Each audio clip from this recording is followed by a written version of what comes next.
지난 주간에 강풍 때문에 여러분들 고생 많이 하셨죠.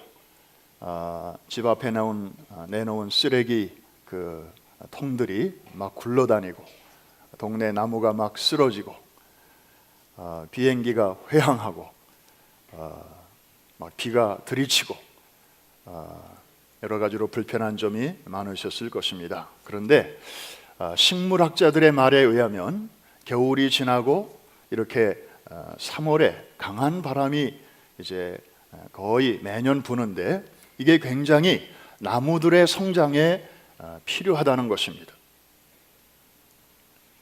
겨우 내내 나무들이 움직이지 않고 그냥 양분만 이렇게 끌어당기고 있었는데 이제 나무가 이렇게 심하게 흔들려야 이 뿌리로부터 수분과 양분이 이제 줄기를 타고 가지를 타고 모든 이 뿌리로부터 위에까지 잘 올라갈 수 있다는 것입니다. 그래서 곧 새싹을 틔워야 되는데 그러기에는 이 나무들이 운동이 필요하다는 거죠. 그래서 하나님께서 이 나무들은 스스로 움직이지 못하니까 강풍을 통해서 필요한 때에 마사지, 그래서 운동을 시키는 거예요. 이걸 잘 견뎌내야 이제 봄에 아름다운 꽃을 피우고 또 잎사귀가 나고 또 향기가 난다는 것입니다. 여러분, 언제나 맑은 날씨는 옥토라도 사막으로 만든다, 그런 말이 있습니다. 하나님이 하시는 일에는 햇빛도 뜻이 있고 때 아닌 비바람도 뜻이 있다는 것이죠. 모든 일이 합력하여 선을 이루게 하시는 주님을 의지하고 범사에 감사하시기를 주의 이름으로 축원합니다. 한번 따라해 주시기 바랍니다. 이래도 감사, 저래도 감사, 그래도 감사. 할렐루야. 오늘은 디아스포라 성도의 기도라는 제목으로 말씀을 간단히 증거하고 또 우리 은혜로운 성찬을 함께 나누겠습니다. 느헤미야는 여러분처럼 조국을 떠나 해외에서 살아가는 소위 디아스포라 크리스찬의 아름다운 모델입니다. 오늘 1절 말씀을 보면 역사적인 배경이 등장하고 있습니다. 아닥사스다 왕 제20년에 내가 수산궁에 있었다. 여러분, 아닥사스다 왕 그러면 이제 연대가 나옵니다. 이 왕은 그 아버지가 누구냐 하면 아하수에로 왕입니다. 여러분, 에스더 왕비 아시죠? 에스더를 자신의 왕비로 맞이했던 바로 그 남자 아하수에로 왕의 아들이었습니다. 이 당시는 바벨론이 예루살렘을 침공해서 성전을 불태우고 사람들을 포로로 끌고 간 지 약 150년 정도가 지난 아주 한참 시간이 지난 시점이었습니다. 여러분, 느헤미야가 어떤 시대의 사람이라고 하는 것을 대충 아실 수가 있죠. 그러니까 느헤미야가 살던 시절에 70년 전에 무슨 일이 있었는가 하면은 70년 동안 포로 생활하던 느헤미야의 그 선배들이 처음으로 예루살렘으로 돌아가서 성전을 지었던 것이죠. 그러고 나서도 수십 년의 세월이 지난 시점이 바로 오늘 1절의 상황입니다. 그런데 그는 페르시아 제국의 수도 수산궁에서 왕의 술관원으로 있었습니다. 술 맡은 관원장이었습니다. 여러분, 그 당시는 이 왕들이 이제 서로 치고 받고 죽이고 또 왕이 되고 이런 시대였기 때문에 혹시 여러분 영화 300이라는 영화를 보셨습니까? 보신 분은 한번 미소를 지어 보시기 바랍니다. 근데 어느 모임에서 물어보니까 본 분이 몇 분 안 돼요. 그래서 우리 프라미스 교회 성도들은 그저 틈만 나면 성경 보고 기도하고 그러시는 하고 그냥 영화 볼 시간도 없고 뭐 드라마, 뭐 황금빛 뭐 이런 것도 잘 안 보시고 그 영화 300이라는 그걸 보면 거기에 이제 그리스와 페르시아 간의 전쟁, 그 유명한 마라톤 전쟁이 있지 않습니까? 마라톤의 유래가 된 그 마라톤 전쟁의 주역인 페르시아 왕, 이 사람이 바로 에스더의 남자 아하수에로 왕이었습니다. 그리고 그 아들이 지금 여기 1절에 등장하는 아닥사스다 왕인 것이죠. 상당한 고위층에 있었습니다. 느헤미야가. 술 맡은 관원이라고 하는 것은 왕이 음식을 먹기 전에 또 술을 먹기 전에 누가 혹시 여기에 독을 넣지 않았나, 이거를 확인하기 위해서 먼저 맛보는 사람이었습니다. 그러니까 이거는 아무에게나 맡기는 게 아니죠. 믿을 만한 사람, 최측근, 신복, 이런 사람들에게나 맡기는 일이었습니다. 그런데 느헤미야가 유대인인데 페르시아 왕의 최측근이 되었다. 이거 보통 일이 아니죠. 어떻게 이게 가능했을까? 추측컨대 에스더가 힌트입니다.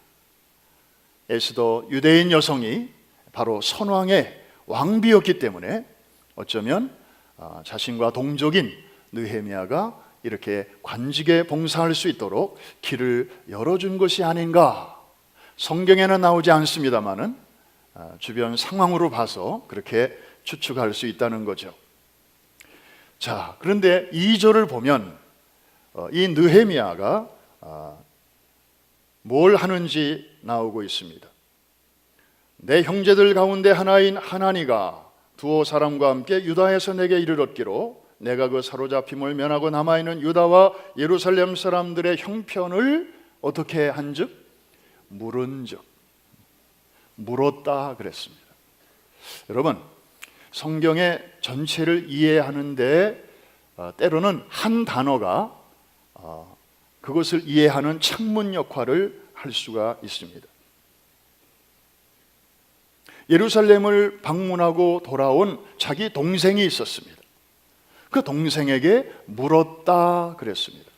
그 동생이 그냥 먼저 말해준 게 아니고 느헤미야가 물었다. 이것은 관심입니다.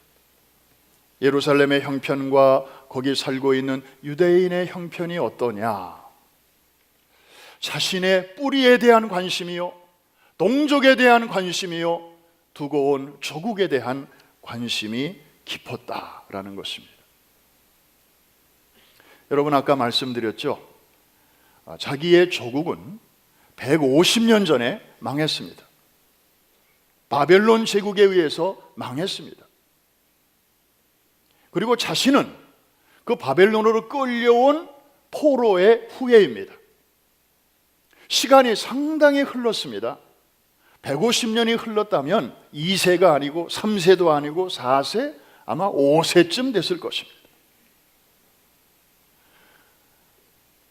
예루살렘, 유다 나라 한 번도 가본 적도 없고, 그런데 그는 궁금했습니다. 물었습니다. 여러분, 우리 미국에 살고 있는 코리안 디아스포라도 이제 1900년대 초에 하와이 사탕수수밭에 우리 이민 선배들이 초기에 이렇게 정착해서 시작이 되었다고 그러죠. 그로부터 약 120년 가까이 이제 역사가 흘러갔습니다. 사실 그때의 역사 우리 잘 기억 못합니다. 누가 말해주지 않으면 잘 모릅니다. 느헤미야가 바로 그런 시점에서 살고 있었는데 그는 조국의 현실을 물었다는 것입니다. 여러분, 우리가 미국에 살면서 아이덴티티 크라이시스를 종종 느낍니다. 우리 1세들은 뭐 워낙 조국에 대한 기억이 확실하니까 좀 덜합니다마는 여러분의 자녀들 또 손자 손녀들은 이제 그런 위기를 종종 겪습니다. 예를 들어서 여러분이 조선 그 야채 씨앗을 좀 사다가 여러분의 집에 있는 텃밭에다가 심습니다. 뭐 마늘을 심고 파를 심고 고추를 심고 잘 자라죠. 흙이 좋으니까. 그러면 그 열매를 먹습니다. 묻습니다. 이 열매는 씨앗은 조선 건데 땅은 어디 땅입니까? 미국 땅이죠. 조선 씨앗이 미국 땅에서 자란 것입니다. 그리고 그 열매를 사람들이 먹는 것이죠. 씨앗도 중요하고 땅도 중요하고 그리고 열매도 중요하듯이 뭐 이거는 중요하고 저거는 안 중요하고 이건 아니죠. 그래서 우리 디아스포라 크리스찬들의 가장 건강한 아이덴티티는 제가 늘 말씀드리지만 한번 따라해 주시기 바랍니다. 나는 100% 코리안이고 100% 아메리칸이고 100% 누구다? 크리스찬이다. 한 번 더 같이 한 목소리로 한번 해보겠습니다. 나는 100% 코리안이고 100% 아메리칸이고 100% 크리스찬이다. 그렇게 공감하시는 분들만 큰 소리로 아멘. 이것 또한 나는 50% 코리안이고 50% 아메리칸이고 한 30% 크리스찬인 것 같아. 이렇게 살면 여러분 후회합니다. 죽을 때 후회합니다. 부평초처럼 그렇죠. 물결 치는 대로 바람 부는 대로 뿌리 없이 한 번뿐인 인생인데 우리가 그렇게 살 수는 없습니다. 하루를 살더라도 소속을 분명히 하고 내가 누구인가를 분명히 알아야 됩니다. 느헤미야는 그렇게 살았습니다. 정말 조국에 대해서 잊혀질 만큼 상당한 시간이 지났음에도 불구하고 그는 조국에 대해서 물었습니다. 그러면서도 그 나라의 왕의 총애를 받고 인정을 받아서 아무나 할 수 없는 술 맡은 관원이 되었습니다. 그러면서도 하늘의 하나님께 기도할 줄 아는 크리스찬이었습니다. 여러분, 모든 면에서 적당한 그런 아이덴티티가 아니라 확실한 아이덴티티를 가지고 그렇게 살아가게 되시기를 주의 이름으로 축복합니다. 특별히 여러분의 다음 세대들에게 이것을 가르쳐야 돼요. 여러분이 이 세상에 남아있는 동안에 여러분이 역사의 뒤안길로 사라지기 전에 반드시 이것을 해야 합니다. 느헤미야 당시의 유대인들은 그걸 잘 했습니다. 그러니까 이렇게 150년의 세월이 지나도록 느헤미야는 조국을 잊지 않았던 것입니다. 주류 사회 속에 들어가 있으면서도 그는 조국의 현실에 대해서 갔다 온 사람한테 그들이 말해주기 전에 먼저 물었던 것이죠. 자, 그의 동생이 이렇게 대답합니다. 예루살렘에 남아있는 사람들은 큰 환난을 당하고 능력을 당하고 있습니다. 예루살렘 성은 무너진 그대로 있고 성문은 불탄 그대로 방치되어 있네요. 좀 좋은 소식을 들었으면 좋은데 아주 어려운 소식을 들었습니다. 오늘 우리도 마찬가지죠. 여러분, 요새 조국에서 들려오는 소식이 여러분에게는 굿뉴스입니까? 아니면 bad or sad 뉴스로 들리십니까? 외국에 나가 살면 누구나 애국자가 된다는 말이 있습니다. 물론 우리 두고 온 조국도 어떤 부분들을 보면 잘하고 있는 부분들 많이 있죠. 올림픽도 이러니 저러니 해도 또 이번에 큰 사고 없이 잘 끝난 것 감사한 일이고요. 그러나 여러 가지로 볼 때 대한민국은 지금 위기에 처해 있습니다. 여러분들 미투 운동이라고 계속해서 들려오는 소식은 한국이 어쩌면 저렇게 성적으로 타락하고 도덕적으로 해이해지는지, 동방의 예의지국이 어쩌다가 저렇게 됐는지, 법조계, 문학계, 연극계, 영화계에서 시작된 이러한 폭로운동이 조만간에 종교계, 방송계, 연예계, 체육계 각계각층으로 번질 것 같습니다. 게다가 저출산율은 1.06명으로 6.25 전쟁 기간 때보다도 더 낮은 저출산을 기록하고 있습니다. 국력이 점점 쇠퇴하고 있는 것입니다. 여러분, 이것이 바로 조국에서 지금 들려오고 있는 우리 시대의 소식들입니다. 이럴 때 우리는 뭘 해야 할까요? 어떻게 해야 할까요? 느헤미야는 어떻게 했습니까? 이 소식을 듣는 순간 그가 한 첫 번째 행동은 기도였습니다. 4절에 보니까 내가 이 말을 듣고 앉아서 울고 수일 동안 슬퍼하며 하늘의 하나님 앞에 금식하며 기도했다고 했습니다. 우리도 기도해야 할 때가 아닌가요? 혀만 차고 있을 때인가요? 느헤미야의 기도는 그 속에 분명한 핵심이 있었습니다. 뭐라고 기도했나요? 첫 번째는 저들의 죄악을 자신의 죄라고 끌어당기고 그리고 동일시했습니다. 저들의 죄 때문에 두고온 조국이 저렇게 됐습니다. 저들의 죄를 용서하여 주옵소서. 이런 기도가 아니었어요. 놀랍게도 나와 내 아비집이 죄를 범하여서 조국이 저렇게 되었나이다. 그는 조상의 죄를 자신의 죄로 여겼습니다. 오늘날 사람들은 어떤 문제가 생기면 그 문제의 원인을 분석합니다. 아유, 그 사람들 못됐어. 그 사람들 정책이 틀렸어. 그 사람들 문제야. 그러면서 자기하고는 거리를 둡니다. 사실 어떤 일들은 그분들과 비슷한 일을 자기도 하면서 그러면서도 심리적으로 거리를 두는데, 요즘은 이런 걸 가리키는 전문 용어가 하나 생겼더라고요. 내로남불. 내가 하면 로맨스고 똑같은 일을 저놈이 하면 불륜이고.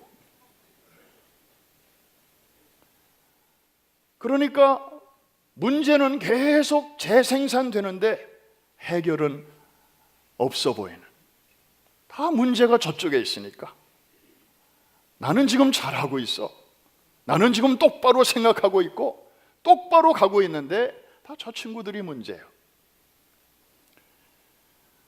여러분, 이거는 성경적인 태도가 아닙니다. 느헤미야는 그렇게 기도하지 않았으면, 사실 느헤미야가 외국에서 태어나서 외국에서 교육받고 외국에서 성장해서 주류 사회 속에서 이렇게 이 자리에 오기까지 그가 뭘 조국에 대해서 잘못한 게 뭐가 있겠습니까? 죄가 있다면 외국에서 태어난 것이고 외국에서 교육받은 것이고 뭐 그런 것이지, 나름대로 최선을 다해서 여기까지 온 것인데, 그럼에도 불구하고 느헤미야는 겸손하게 하늘의 하나님께 자신의 죄악이라고 그렇게 고백하며 나아가고 있습니다. 여러분, 우리 지지난주에 공부했던 요나서, 지중해 한복판에서 풍랑을 만났을 때, 다 죽게 되었을 때 요나가 마지막에 뭐라고 고백하죠? 여러분이 이 풍랑을 만난 것이 누구 때문이라고요? 나 때문입니다. 바로 요 나 때문입니다. 한번 따라해 주시기 바랍니다. 요 나.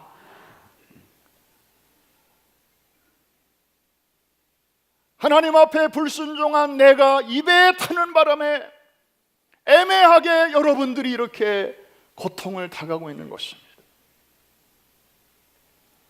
요나가 이렇게 어프로치 했을 때 그 문제는 비로소 해결되었습니다.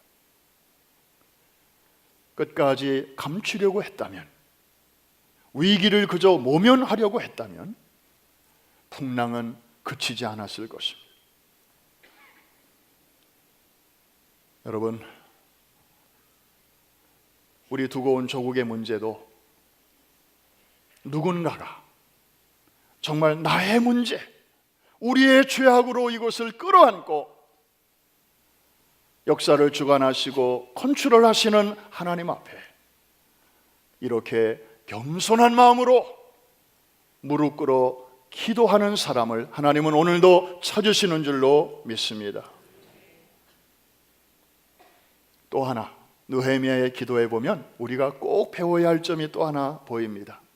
그냥 막 감정대로, 그냥 생각나는 대로 이렇게 기도한 게 아니고 하나님의 말씀을 앞세우며 기도했습니다. 약속의 말씀. 아까 우리 청소년 자녀들이 한글로 영어로 잘 읽어주셨습니다. 거기에 보면 하나님이 모세 때로부터 약속하신 말씀, 그리고 솔로몬 성전을 지을 때도 또 확증해 주신 말씀이 있습니다. 너희는 내 자녀고 나는 너희의 아비라. 너희가 내 말을 잘 순종하면 내가 너희를 축복하리라. 그러나 너희들이 내 길에서 떠나면 I will scatter you among all nations.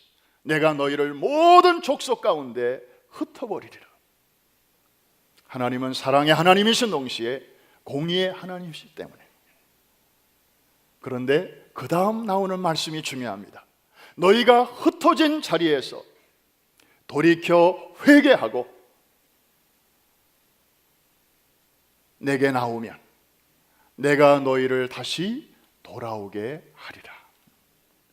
저 지구 저 끝에 있을지라도 내가 너희를 다시 돌아오게 하리라.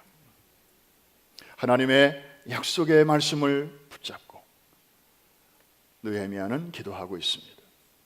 사랑하는 성도 여러분, 우리에게도 이 기도가 필요합니다. 철로 역정에 보면 크리스찬이 소망이라는 사람과 이제 여행을 하다가 절망이라는 거인에게 붙잡혀서 의혹이라는 성 지하실에 던져져서 낙심하고 시리에 빠져 있었습니다. 모든 분들이 단단히 잠겨 있어서 도저히 빠져나갈 수가 없죠. 그런데 바로 그 순간 이 크리스찬은 자신의 몸 안에 약속이라는 열쇠가 있다는 것을 깨닫고 그것을 처음으로 꺼내게 됩니다. 그리고 그 열쇠로 문을 이렇게 대보았는데 놀랍게도 그 문이 열리는 거예요. 또 열리고 그 다음 문도 또 열리고. 그래서 그는 그 열쇠 하나로 의심이라고 하는 성을 무사히 빠져나와서 이제 가야 할 천국으로의 그 길을 끝까지 잘 갈 수 있었다고 하는 내용입니다. 사랑하는 성도 여러분, 우리도 신앙생활을 하다 보면 때때로 의심의 성에 마치 우리가 갇혀 있는 것 같은, 그래서 사람의 힘으로는 여기서 헤어나올 수 없을 것 같은 그러한 갑갑한 생각에 영적 침체가 올 때가 있습니다. 내 문제는 내 힘으로는 해결할 수가 없어. 나는 여기서 도저히 빠져나갈 수 없을 것 같아. 내 문제는 이미 나를 초월하고 있어. 그런데 여러분, 그 순간이야말로 여러분에게 이미 주신 이 약속의 열쇠를 사용해야 할 시간인 줄로 믿습니다. 많은 사람들이 성경책은 집안에 여러 권, 수십 권 갖고 있지만 이 속에 있는 약속은 누리지 못하는 사람들이 이 시대에 너무 많습니다. 여러분, 성경책만 갖고 있지 말고 여기에 갇혀있는 하나님의 약속의 말씀을 끄집어내요 실제로 사용해 보시기를 주의 이름으로 축복합니다.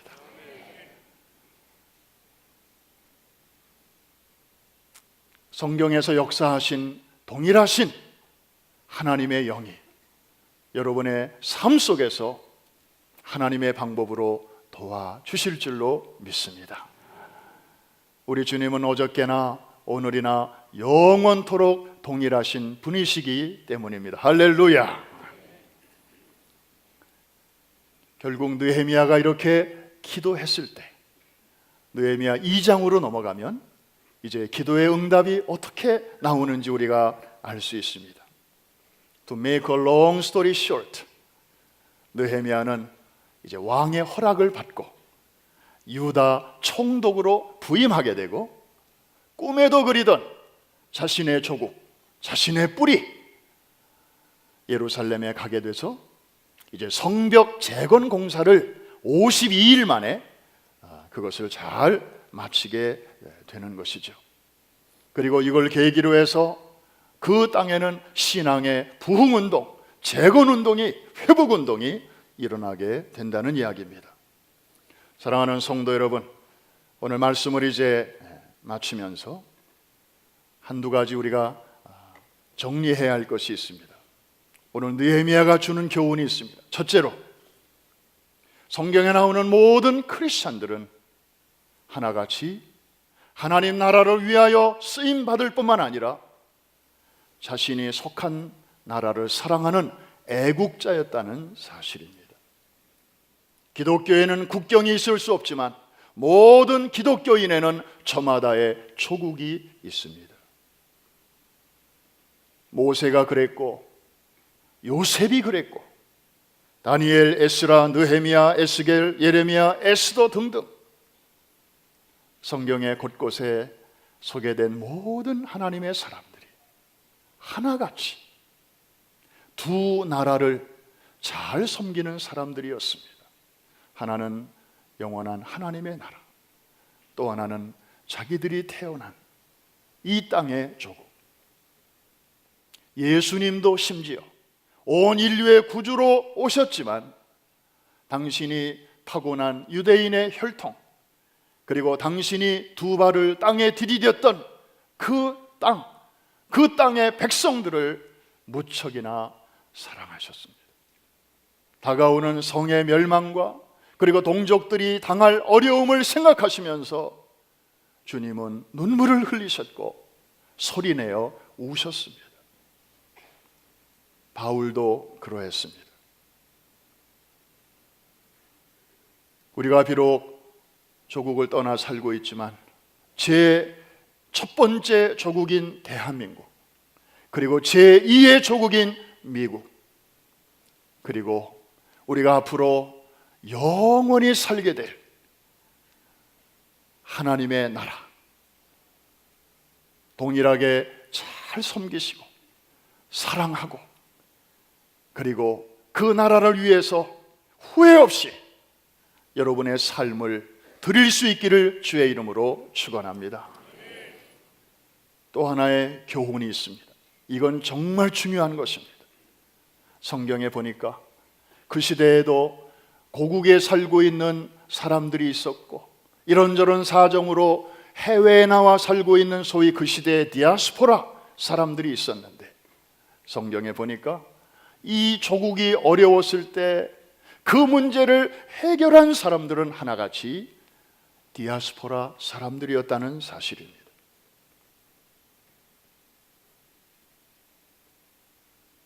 모세도 타국에서 훈련받고 미디안 광야에서 지도자의 훈련을 받고 다시 애굽 땅으로 들어가서 위대한 지도자로서의 쓰임을 받았습니다. 요셉도 어린 나이에 팔려갔지만 하나님께서 악을 선으로 바꿔주시고 전화위복해 해주셔서 가뭄의 날에 가족을 살리고 동족을 일으키는 위대한 발판으로 하나님이 그를 쓰셨습니다. 다니엘, 에스라, 느헤미야, 예레미야, 에스더 모든 일꾼들이 디아스포라, 그 당시의 크리스찬들로서 두고 온 조국의 회복과 부흥을 위해서 귀하게 쓰임을 받았습니다. 오늘날 우리 해외에 나와 살고 있는 코리안 디아스포라 인구가 750만이라고 합니다. 대한민국의 인구가 맥시멈 5천만이라고 할 때 전 인구의 15%가 지금 해외에 나와 살고 있는 것입니다. 여러분, 우리가 역사를 보면 러시아가 볼셰비키 혁명으로 공산주의 나라로 확 넘어가게 되었을 때 그 혁명 대원들이 0.7%밖에 안 됐습니다. 이 사람들이 나라를 뒤집어 엎은 것입니다. 그것 때문에 러시아는 70년 동안 공산주의의 맹주로서 냉전 시대를 주도하면서 역사를 이끌어 갔었습니다. 그런데 공산주의의 그 실험은 70년 만에 실패로 끝나게 되었습니다. 그리고 그 제국은 15개의 나라로 갈갈이 쪼개지게 되었습니다. 소수의 1%도 안 되는 사람들이 그렇게 나라를 뒤집기도 했다면 해외에 나와 있는 15%가 되는 우리 코리안 아메리칸 디아스포라 크리스찬들이 마음을 모두어 하나님 앞에 기도할 때에 놀라운 역사가 일어나게 될 줄로 믿습니다. 여러분들이 중요합니다. 역사 변혁의 키는 바로 디아스포라 여러분들에게 있다는 사실을 꼭 기억하시기를 바랍니다.